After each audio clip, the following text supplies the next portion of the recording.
मगर शायद लाखों में एक खुश नसीब ऐसा होगा कि जिनके बारे में पीरे तरीक़त सैयद दादा बापू ने इरादा किया कि मैं इसको अपना मुरीद बनाऊं। आपने सुभान अल्लाह नहीं कहा, यानी ऐसा लगा, मुझे ऐसा लगा कि मैं ठीक से समझा नहीं पाया। अगर नहीं समझे तो फिर से समझाता हूँ। एक होता है मेरे जैसा जो इरादा करता है अपने पीर से मुरीद होने का, उनसे बायत करने का। फिर एक लाखों में खुशकिस्मत बंदा होता है जिसके लिए, मैं समझाने के लिए कह रहा हूँ, जिसके लिए दादा बापू खुद इरादा फरमाते हैं कि इसको मैं अपना मुरीद बनाऊँ। अब समझ में आ गया? आ गया तो ज़रा सुभान अल्लाह कहें।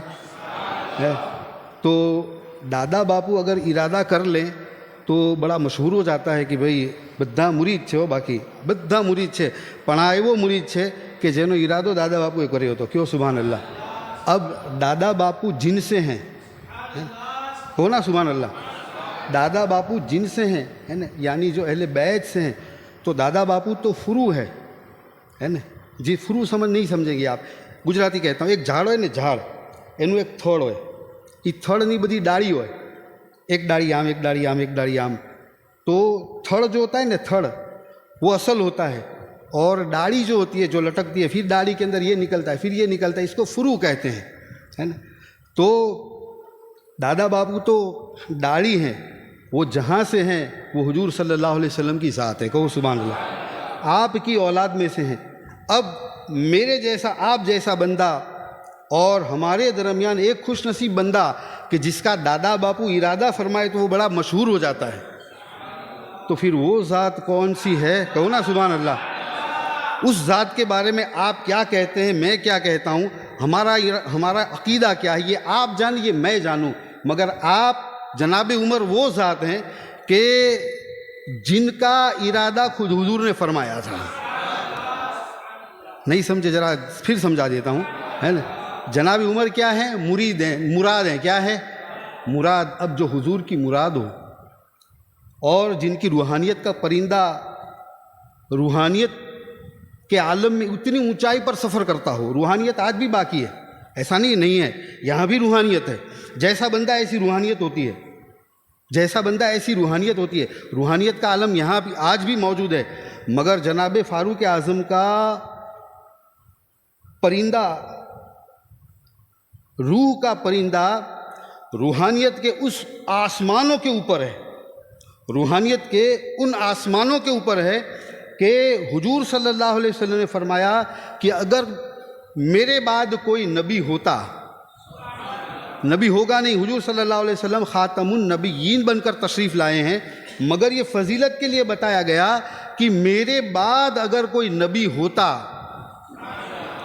समझ गए आप, गुजराती करने की ज़रूरत नहीं, मेरे बाद अगर कोई नबी होता तो वो उमर होते, है ना।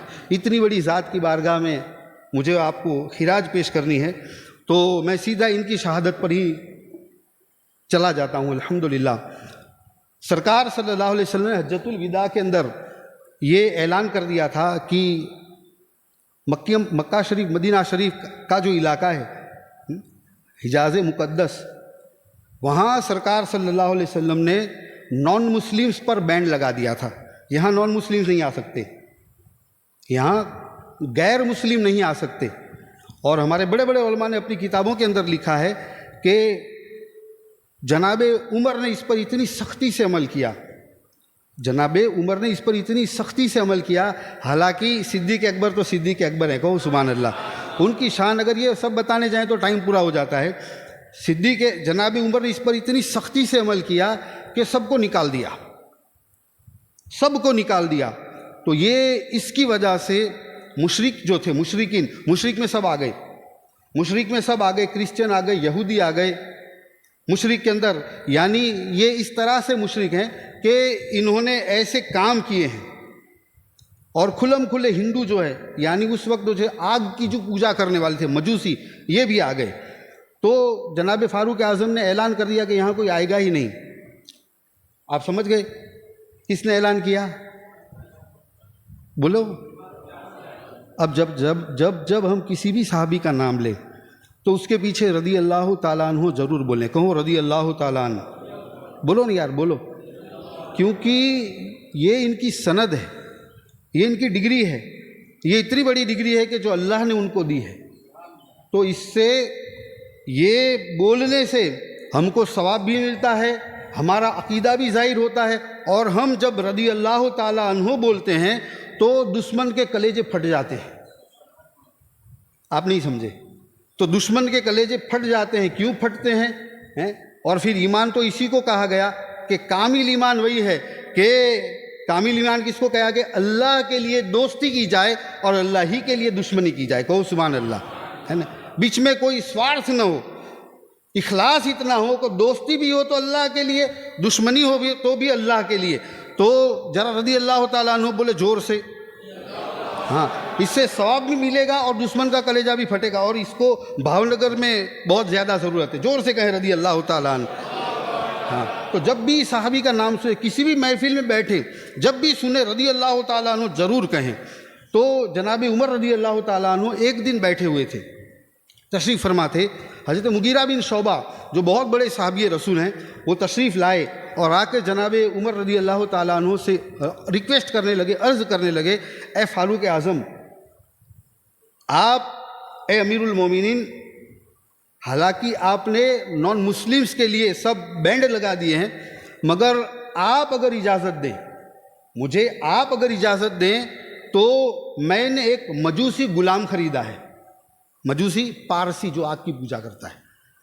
मैंने एक मजूसी गुलाम ख़रीदा है, वो अपने फ़न में बहुत माहिर है, वो अपने फ़न में बहुत माहिर है। तो हालांकि वो नॉन मुस्लिम है, इसलिए उसको ला नहीं सकते, मगर आप अगर इजाज़त दे तो मैं उसको लाऊं। तो जनाब फ़ारूक़ आज़म के दिल में आया कि चलो ये बड़ा कारीगर है, बड़ा माहिर है अपने फ़न के अंदर, तो उसके आने से मुसलमानों को भी कुछ फ़ायदा होगा। तो जनाब फ़ारूक़ आज़म ने जनाब मुगीरा बिन शोबा को कहा कि जाओ उसको लेकर आओ, जिसका नाम अबू लुलू था, मजूसी। अब वो आ गया। वो अपने काम में इतना माहिर था, इतना माहिर था कि उसने थोड़े ही दिनों में मदीना शरीफ ने के अंदर अपनी महारत का सिक्का बिठा दिया। अब बहुत बड़े बड़े लोग, क्योंकि वो दौरी साहबा ताबीन का था, तो उसके पास से वो फ़न सीखते थे, उनको सिखाता था। तो बड़े बड़े लोग इनके इसके गर्विदा हो गए। तो हज़रत मुगीरा बिन शोबा के दिल में ये ख्याल आया और उसने अबू लुलू को बुलाया और बुलाकर कहा कि देख, तेरे पीछे मैंने इन्वेस्टमेंट किया है, तेरे पीछे मैंने इन्वेस्टमेंट किया है, क्योंकि गुलाम तो ख़रीदना पड़ता है और मुफ्त में तो मिलता नहीं है। तो तुझे ख़रीदने के लिए मैंने इन्वेस्टमेंट किया है, मेरा पैसा लगा है, और तुझे इजाज़त भी मैंने दिलाई है, यहाँ रहने की इजाज़त भी तुझे मैंने दिलाई है। तो ये जो तू कारोबार अब तेरा जो चल गया है, उसमें तुझे मुझे परसेंटेज पर हिस्सा देना पड़ेगा। हालांकि उसको नागवार गुजरी ये बात। तो वो जनाब फ़ारूक़ आज़म के पास चला गया। जनाब फ़ारूक़ आज़म से वो कहने लगा कि इस तरह से मेरा मालिक जो है, मेरे मालिक जो है मुझसे ये बात करते हैं, तो ये मुझे ठीक नहीं लगती। तो जनाब फ़ारूक़ आज़म ने फरमाया कि मुगीरा जो है वो बिल्कुल सच कह रहे हैं कि तेरे पीछे इनका पैसा लगा है, तुझे लाने के लिए इजाज़त भी उन्हीं से मिली है, तो ये तो वो बात करेंगे। तो वो ऐसा समझता था, अबू लुलू ऐसा समझता था कि शायद जनाब फ़ारूक़ जो है वो मेरे बारे में, मेरे हक़ में फ़ैसला करेंगे। तो ऐसा नहीं हुआ। तो उसके दिल में वैसे भी आग जल रही थी, बहुत ज़्यादा वो मुसलमानों से जलता था। सीरत की किताबें बहुत कुछ लिखा है, मगर अभी टाइम नहीं है। तो अब वो उसकी जलन और बढ़ गई, दिन बढ़ते गए, दिन बढ़ते चले।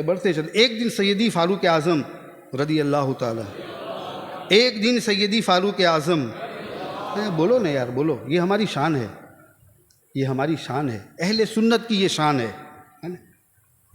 तो हमारे यहाँ अदब है। पहली बात सुन लो, हमारा मसलक, हमारा मज़हब जो है अदब का है। इसमें इतना अदब का इतना बड़ा मकाम है, इतना बड़ा मकाम है कि साहबा जो इतने मुमताज़ हुए, इतने मुमताज़ हुए, कितने मुमताज़ हुए कि अम्बिया की मुबारक जमात के बाद इंसानों में जो सबसे अफजल जमात है वो साहबा की ज़ात है। कहो सुभान अल्लाह। और उनको जो इज़्ज़तें मिली वो अदब रसूल की बुनियाद पर मिली है। कहो सुभान अल्लाह। तो अदब हमारी बहुत निराली शान है। तो जब भी आप नाम ले तो बग़ैर बताए आपका दिल ये कहना चाहिए आपका दिल ये, आपका ईमान ये कहना चाहिए, अरे ये तो इतने बड़े लोग हैं, इतने बड़े लोग हैं, इतने बड़े लोग हैं कि जिनके बारे में कुरान ने ऐलान किया है कि अल्लाह फरमाता है हम इनसे राज़ी और इस पर बस नहीं है, फिर आगे फरमाएगा कि वो भी हमसे राज़ी हैं। कहो सुभान अल्लाह। हाँ, तो जनाब फ़ारूक आप तशरीफ़ फरमा थे, अकाबिर असहाबी बैठे हुए थे, वो निकला तो हज़रत फ़ारूक आज़म ने उसको बुलाया, वो आया। सैयदी फ़ारूक आज़म ने उससे कहा कि मेरे घर में चक्की जो है उसकी मरम्मत करनी पड़े, ऐसा है तो या तो मरम्मत हो जाए तो ठीक है, वरना मुझे नई चक्की बना देना।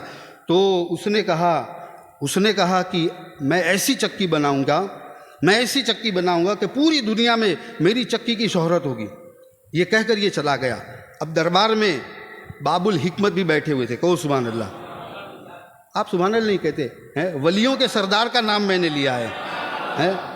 नहीं, अभी मैंने ये शेर पढ़ा, यही तो पढ़ा है, असले नस्ले सफ़ा वजह वसले खुदा बाबे फसले विलायत पे लाखों सलाम है। तो आप तो हिकमत के भी दरवाजे हैं और इल्म के भी दरवाजे। आपने जनाब फ़ारूक आज़म से अर्ज़ की, ए अमीरुल मोमिनीन, अगर आप बुरा न लगाओ तो एक बात मैं आपसे कहता हूँ, ये जो है ना, कि दबे दबे अल्फाज में आपको मौत की धमकी देकर गया है, तो आप इजाज़त दे तो इसको कत्ल कर दें। फ़ारूक आज़म ने फरमाया कि जब तक इसने गुनाह नहीं किया है तो मैं कैसे इसको कत्ल का हुक्म दे सकता, इसकी कत्ल का हुक्म दे सकता हूँ। फिर हज का टाइम आया, हज़रत फ़ारूक आज़म हज के लिए तशरीफ़ ले गए। अब इन्हीं दिनों के अंदर आपने ख्वाब देखा कि एक लाल मुर्गा है, लाल मुर्गा, वो मुर्गा जो है आपकी नाफ के ऊपर चोंच मार रहा है। तो आपने सैयदा अस्मा, बहुत बड़ी साहबियाँ हैं आप, बहुत बड़ी साहबियाँ हैं, वो ख्वाब की ताबीर बहुत अच्छी फरमाती थी, तो उनके पास गए, ख्वाब की ताबीर पूछी तो सैयदा अस्मा ने बताया कि ये ख्वाब की ताबीर तो ये कहती है कि अन करीब आपकी शहादत होगी, अन करीब आपकी शहादत होगी। फ़ारूक आज़म मदीना शरीफ तशरीफ़ लाए और आपका ये मुबारक मामूल था, क्योंकि जो अमीरुल मोमिन होता है वही नमाज में इमामत कराता है। तो फ़ारूक आज़म की आदत करीमा थी कि जब भी आप मुसल्ले इमामत पर तशरीफ़ ले जाते थे तो तशरीफ़ ले जाने के बाद आप हिदायत फरमाते थे, सफ़े सीधी कर लो, कंधे से कंधा मिला लो, सफ़े सीधी कर लो, सफ़ सीधी कर लो, कंधे से कंधा मिला लो, बीच में जगह न रह जाए। ये मुबारक आपकी आदत करीमा थी। तो आप ये नमाज के लिए जब तशरीफ़ लाए, इसमें दो रिवायत हैं, या तो आप मुसल्ले इमामत पर आप तशरीफ़ ला चुके थे या नहीं ला चुके थे, बस दो रिवायत हैं। तो जैसे ही आप आए और आपने जब ये अपनी मुबारक आदत के मुताबिक ये जब कहने लगे, आप देखो सफ़ें सीधी करने से क्या होता है ये भी सुन लें आप, इसको मामूली न समझे। जिसका हुक्म जनाब फ़ारूक देते हो और वो भी फिर हुजूर सल्लल्लाहु अलैहि वसल्लम की तरगीब पर देते हो, कहो सुभान अल्लाह। कितना बड़ा हुक्म है ये। फरमाया गया कि जब सफ़ें सीधी होती है, कंधे से कंधा मिल जाता है, तो ये कंधे से कंधा मिलना, नमाज में मिलाना, इससे फ़ायदा ये होता है कि कंधे मिलने से हालत नमाज में जमात के अंदर कंधे मिलने से बंदों के दिल भी जुड़ जाते हैं। ये हदीस पाक है, ये हदीस पाक है। इसको आज इतना मामूली समझा है लोगों ने, आज लोगों ने इतना मामूली समझा है। मैं इमाम की बात नहीं करता, मुक्तदी इमाम की अगर बात करूं तो कोई चिढ़ जाए। मुक्तदी जो होता है वो जहां चाहता है आकर नमाज पढ़ लेता है, जहां आता है खड़ा रह जाता है। ये तरीका ठीक नहीं है। पहले तो मसला ये है कि एक गाडू अगर निकल जाए, एक गाडू हालियो जाए, एकली जो जग्या रखे तो यानी नमाज नहीं थाय। इतना दूर खड़ा रही। माह मुबारक में देखो आप, माह रमज़ान मुबारक में देखो, यहाँ तरावी पड़ी जाती है, वो पीछे की सफ़े खाली रहती है और लोग सहन के अंदर क्या क्या बहाने बनाकर खड़े रह जाते हैं। तो इससे दिल जुड़ता है, इससे, इसीलिए तो लिखने वाले ने लिखा, एक ही सफ में खड़े रह गए महमूद व याज, न कोई बंदा रहा न कोई बंदा नवाज। महमूद कौन थे? महमूद गजनवी जो थे, बहुत बड़े सुल्तान थे। और जनाब अयाज कौन थे? हालांकि वो सादात में से थे, हालांकि वो सादात में से थे, मगर बज़ाहिर वो आप जो थे महमूद गजनवी के गुलाम थे, मगर ये ऐसे सफ़ में हो जाते थे, एक ही सफ़ में खड़े हो गए महमूद व याज, न कोई बंदा रहा न कोई बंदा नवाज। सफ़ सीधी करने से दिल जुड़ जाता है, और दिल जुड़ जाता है तो दिल का रिश्ता जब जुड़ जाता है तो फिर हालत क्या होती है? हालत ये होती है कि हुजूर सल्लल्लाहु अलैहि वसल्लम की मुबारक प्यारी प्यारी हदीस पाक है कि मुसलमान जो है वो एक जिस्म की तरह है। अगर जिस्म के किसी अज़्व के अंदर कोई तकलीफ़ हो जाए तो पूरा जिस्म बेकरार हो जाता है। मिसाल के तौर पर हाथ दुखता है तो पेट उसको ये नहीं कहता, आँख उसको ये नहीं कहती, पैर उसको ये नहीं कहती तुझे दुखना है तो दुख, मुझे क्या नहीं कहती। अगर सर के अंदर दर्द होता है तो पैर उस सर को नहीं कहते तुझे दुखना हो तो दुख, तुझे दुखना हो तो दुख, मुझे क्या, मुझे तो कुछ नहीं हो रहा। नहीं, सर दुखता है तब भी पूरा जिस्म तकलीफ में, पेट दुखता है तब भी पूरा जिस्म तकलीफ में। आज क्या है? आज ये है कि पूरी अक्सा के अंदर, मस्जिद अक्सा के अंदर अहले गजा को 1948 से उनका खून ये दुश्मनों ने हलाल कर दिया, मगर किसी को चिंता ही नहीं होती। चिंता ही नहीं होते, टेंशन ही नहीं है। वजह क्या? यही सारी छोटी छोटी बातों को जब छोड़ा तो रूहानियत चली गई, और जब रूहानियत चली गई तो हुआ क्या? डॉक्टर इकबाल ने वही लिखा कि वजह में तुम हो नसारा तो तमद्दुन में हो हुनूद। ये है आज का मुसलमान जिसको देखकर शर्माए यहूद। ये हो गया, ये नहीं होना चाहिए। जब काम करो तो पूरा करो, कोई काम करो तो पूरा करो, वरना काम करो ही मत। इसीलिए कहा गया, मैं किसी को गाली नहीं देता, किसी को गाली नहीं देता, इसीलिए कहा गया कि जहालत जो होती है, जहालत ये बहुत बड़ा ऐब है। और जहालत अरबी भाषा का लफ्ज है, उसका सीधा सीधा गुजराती अज्ञानी होता है। अज्ञानी, अज्ञानी जो होता है वो खुदा की ठीक से इबादत नहीं कर सकता। तो जनाब फारूक आजम ये आप फरमा रहे थे, तो वो लूलू जो था, वो खंजर जो जहर के अंदर बुझाया हुआ, दो धारी खंजर था, दोनों तरफ उसकी धार थी, और जहर में बुझाया हुआ था, तो वो चादर में लपेट कर आया हुआ था, और वो सफ़ में खड़ा रह गया, और उसने बड़ी चालाकी से जाकर हजरत फारूक आज़म के जिस्म पर ऐसा वार किया, ऐसा वार किया, ऐसा वार किया कि आपका मुबारक पेट फट गया, और पेट से जो आँत थी, आँत वो भी बाहर निकल गई। अब ये कहाँ हो रहा है? ये कहाँ हो रहा है? मस्जिद नबी शरीफ में। कहाँ हो रहा है? कहाँ हो रहा है? किस पर हो रहा है? अमीरुल मोमिन के साथ ये बात हो रही है, जो हेड है, हेड। अगर वो चाहते, अगर चाहते तो कहते चलो जल्दी मुझे ट्रीटमेंट के लिए ले जाओ, मेरी ट्रीटमेंट की जाए, मुझे हकीम के, मेरे पास हकीम बुलाया जाए, और मुझे अपनी ज़ुबान में कहता हूँ पाटापिंडी करो, कुछ भी करो, चलो। मगर ये फारूक आज़म थे, कहो सुभान अल्लाह, ये फारूक आज़म थे। वो लूलू जब आप पर खंजर लगा कर मार कर आप जब वो बड़ा आगे, तो रिवायतों में आता है दूसरे कुछ साहबा जो थे उनको वो पकड़ने गए तो उनको भी उसने शहीद कर दिया, वो साहबी भी शहीद हो गए, कुछ साहबा को जख्मी कर दिया गया। मगर एक साहबी थे, उनके पास एक बड़ा कंबल था, वो कंबल उन्होंने उसके ऊपर डाल दिया, फिर इसको पकड़ लिया गया। मगर जनाब फारूक आज़म पेट कट गया है, खून निकल गया है, इसकी वजह से आप ज़मीन पर तशरीफ़ लाए। मगर ज़मीन पर तशरीफ़ लाने के बाद आपने हुक्म क्या दिया, ये सुनो। आपने हुक्म क्या दिया है ना? आपने हुक्म यही दिया, अस्सलातु मेराजुल मोमिनीन, नमाज मेरी आंखों की ठंडक है। जनाब फारूक आज़म ने यह अहला की, कितनी अफरा तफरी हो जाए, लोग आज एक गाय निकलती है तो लोग भागते हैं, एक गाय निकले तो लोग भागते, लोगों में मुसलमान भी आ गए। इतनी अफरा तफरी कि जनाब उमर वक्त के खलीफा को इस तरह से इतना वार किया गया है, साहबी शहीद हो गए हैं, कुछ साहबा जो हैं इंजर्ड हैं। उसके बाद भी जनाब फारूक आज़म ने क़यामत तक आने वाले हुजूर के एक एक गुलाम को यह दर्श दिया, सुनो, आप भी सुनो, यहाँ से भी सुनो, यहाँ से भी सुनो। जनाब फारूक आज़म ने कहा कि मेरे साथ जो भी हुआ वो हुआ, पहले नमाज पढ़ लो। ये है हमारी ज़िंदगी में, ये है हमारी ज़िंदगी में। अरे पेट दुखता है तो इंसान बहाने बनाता है, सर दुखता है तो इंसान बहाने बनाता है। यहां खुद कट गए हैं, यहाँ खुद कट गए हैं मगर नमाज का हुक्म देते हैं।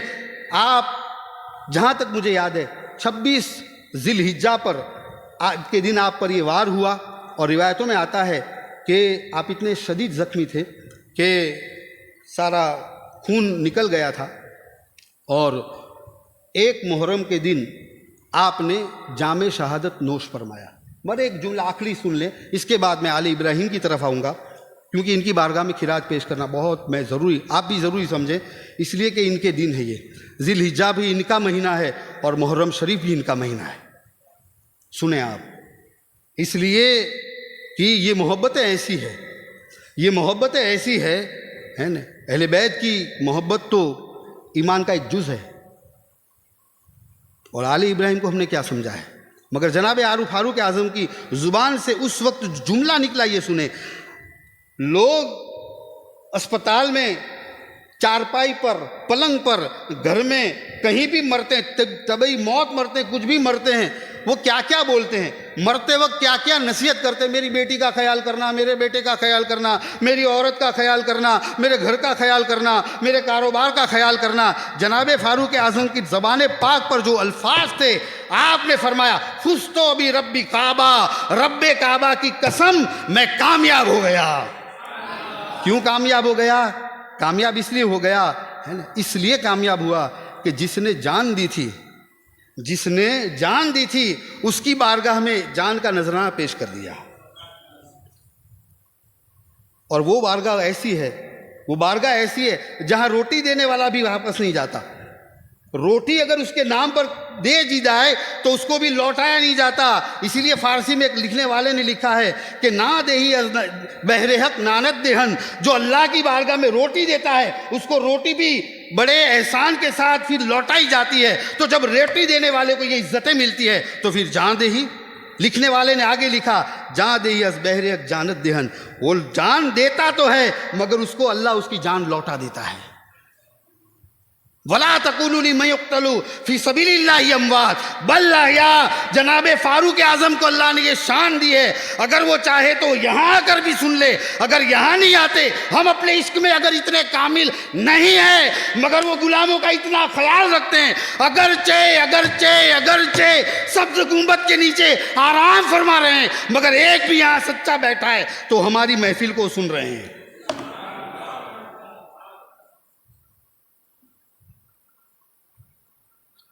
दुरूद शरीफ पढ़ें।